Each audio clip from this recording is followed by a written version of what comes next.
there's lots going on at the minute, and this is the weekend of the supposed talks starting between Ukraine, Russia, and the Americans sitting down and brokering between them. But it doesn't seem as if they're happening this weekend. They're starting on Monday, and rather than them being face to face, it seems that teams from Kyiv and Moscow will convene separately with US officials acting as relays between the two sides. What do you think we can expect from this? Philip, I've got very, very little optimism that anything is going to come out of these. I think the fact that they cannot even sit down face to face is an Mm, indicator of how far the sides are apart. And, President Zelensky signed up to the American request of an unconditional ceasefire for 30 days to allow talks move forward. Um, Putin and his people immediately put conditions on that. And these were conditions that the Ukrainians simply could not accept, such as to have to halt all inward military aid, intelligence sharing. They couldn't alter their mm. front lines. They couldn't train and so forth. So I am not, I've said it before, I am not at all optimistic that these peace talks will go anywhere. Yeah, no, I have to agree with you. And there's been no ceasefire whatsoever. Russia has been continuing its reign of terror on Ukraine with its drone attacks against civilian population and everything else. And Ukraine has continued its attacks on Russia against military targets and oil infrastructure targets very successfully. And I saw the Engels airfield attacked, Mm. and that's where a lot of their strategic bombers launch from. And it looks as if the ammunition dump that's there, where Russia will have stored a lot of its cruise missiles that are used to attack Ukraine, in there seems to have exploded during the week. And I think Russia is hurting. So I agree with you. I don't think there's going to be anything that's going to come out of these talks. The one thing that we might start to see is increased rhetoric from the United States getting bored with the whole thing, because I think Donald Trump's going to come to the point where he will get bored and will either turn on Ukraine, turn on Russia, or withdraw completely from both. Where do you think that'll go? I'd love to see him turn on Russia. I really can't see it from what we've seen in the last, since his inauguration, Mm, basically. I have to say, I can see him turning on Ukraine. yeah, I suppose from my position, as a friend of Ukraine, the best result would be that the Americans just get out of it completely and leave it to yeah, us in Europe. Could I say one more thing on that, Philip? We spent a lot of the last year debating the fact that Ukraine could not use its long range weapons such as Storm Shadow and ATACMS to strike at Russian military targets inside Russia. And you talked mm, about the attack on the Engels Air Base. You talked about various attacks on oil refineries in recent weeks that are really hurting Russia.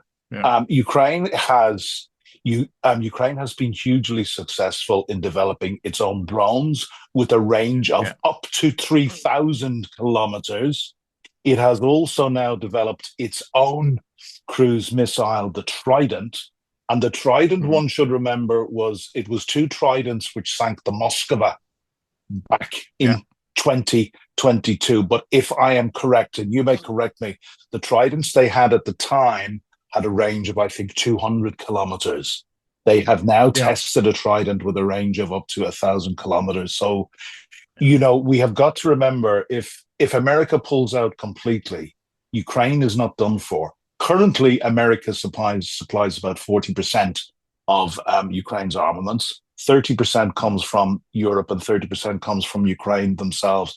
They're building up their defense industry very, very fast, and that 30% is moving north all the time. Yeah. So, I mean, grounds for grounds for some hope and optimism, I think, should America decide to pull out. I hope they won't turn on Ukraine. I doubt they will turn on Russia. But you know what? Yeah, for me, the best case Yeah, scenario no, is I they I just get out. I agree with you. And people don't realize Ukrainian defense industry is huge. And if you look historically, all of Russia's long-range missiles, the missile technology was developed from a scientific perspective and manufactured in Ukraine. Many of its aircraft were manufactured in Ukraine. A large proportion of its armored vehicles were manufactured in Ukraine.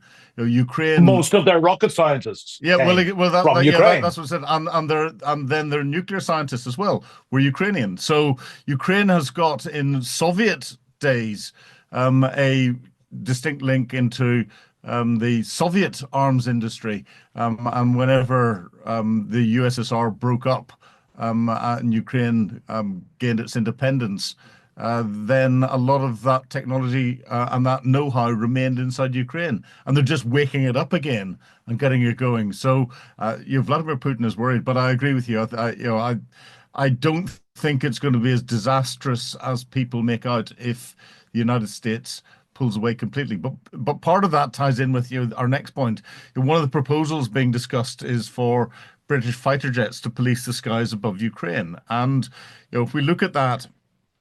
We see Keir Starmer and his coalition of the willing going from boots on the ground to maybe no boots on the ground, but maybe policing the skies and maybe ships in the Black Sea, which is going to be interesting. Getting through the Bosporus and going past Turkey's blocking of the Bosporus for anything that's going to impact the conflict up in Ukraine, between Ukraine and Russia and all the rest of it, but that will be up to negotiation. But policing the skies is probably more dangerous than having boots on the ground, because effectively it's imposing a no-fly zone. And if you impose a no-fly zone, then anything that flies in that no-fly zone, you have to deal with it, or anything that could impact that no-fly zone, you have to deal with it. And that means Russian drones, Russian cruise missiles, Russian ballistic missiles, and Russian aircraft flying along the border within weapons range of doing something inside Ukraine. So we're in a position where if we do put fighter jets to police the sky, there's a real danger that those pilots are going to have to loose a British weapon or British controlled weapon against a Russian target. Whereas if you put boots on the ground, whilst it would seem more dangerous if the Russians decided to attack, there has to be a much more conscious decision to attack ground troops and for ground troops to respond. And I think that is probably, the putting fighter jets in the sky, which is a very real proposal, has got more danger of bringing us closer to a UK-Russian conflict, and therefore a Western Russian conflict than anything else. Don't know what your thoughts are on that. Well, look, I am maximalist in my support of Ukraine, and I've got to say, I would like to see a no-fly zone. Back in 2022, I was part of what you could call a coalition of the willing of Ukraine friends and advocates, and I was starting to do these interviews to advocate for a no-fly zone. And actually, I debated Lord Dannatt, the former head of the British Army, live on television about this. It's up in the air who won the debate. It was certainly fairly close, but it soon became very, very quickly apparent back in 22 that there was not the stomach or the will for a no-fly zone in Ukraine, and I find it difficult. I find it difficult to see it happening now. Although I'd say I would like to see it happen, and as a citizen, and we all have a voice as a citizen, I would be willing to take that risk. But I understand exactly what you say from a military point of view, that actually boots on the ground probably pose a lesser threat of escalating the conflict than a no-fly zone. But from a Ukrainian point of view, if you think what you could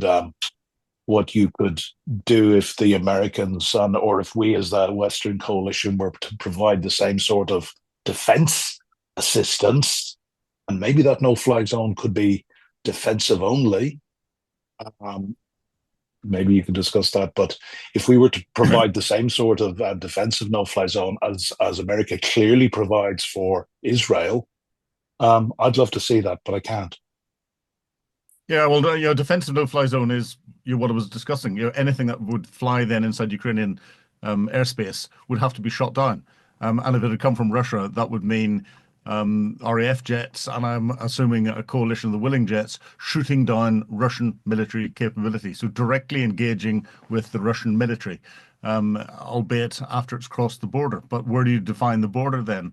And to look at it properly, and to protect themselves, they would have to engage with anything that lit up from a threat perspective in the areas it was patrolling. So if you had S-400s that were across on the Russian side of the border that lit up a Western fighter jet with its radar system, and was potentially just about to push the button and fire on them, then Western jets should and would probably have the permissions to destroy those radar systems or those missile systems, and that's getting into a position where you're directly attacking Russia and Russian capability. So it's very concerning. But even if you put troops on the ground, you have to put air cover over the top. So I am intrigued the fact that the press seems to be thinking that this would be a lesser step than putting boots on the ground. I think it's an equal step, and if you don't have boots on the ground that you're protecting, actually, it's potentially a much sharper tripwire trigger, and could lead to escalation. Whether we can sustain it or not, from an RAF perspective, I doubt very much, because the RAF is in real trouble at the minute with numbers of aircraft and all the rest of it. And I'm not hearing good noises coming out of the UK Strategic Defence Review when it comes to what we're going to provide each of the services. So we live in interesting times, I think, is the easiest way to sum it up. Yeah, I'd finish by saying it would be a good way to call the bluff of the bully in the Kremlin. Yeah. I presume, just to clarify, Philip, and I'm aware of the perilous state that the RAF is in, but I'm presuming that this again would be a coalition providing the no-fly zone, and the RAF would be a significant but smallish part of that. Well, it would have to be a coalition. The RAF would be significant and quite a large part of it, but we don't have any more our airborne command and control capability, which is the E3 AWACS. That's been taken out of service, and we haven't got its replacement in yet, and therefore would probably rely on allies providing that capability. The French have got it, but then there's the NATO AWACS as well in dealing with it. So it's complex, and there's a lot of discussion. Former senior military intelligence officer Philip Ingram assesses the current state of conflict across the globe. No-nonsense opinion, an objective analysis of all the action from the battlefield and beyond. On the Brink with Philip Ingram.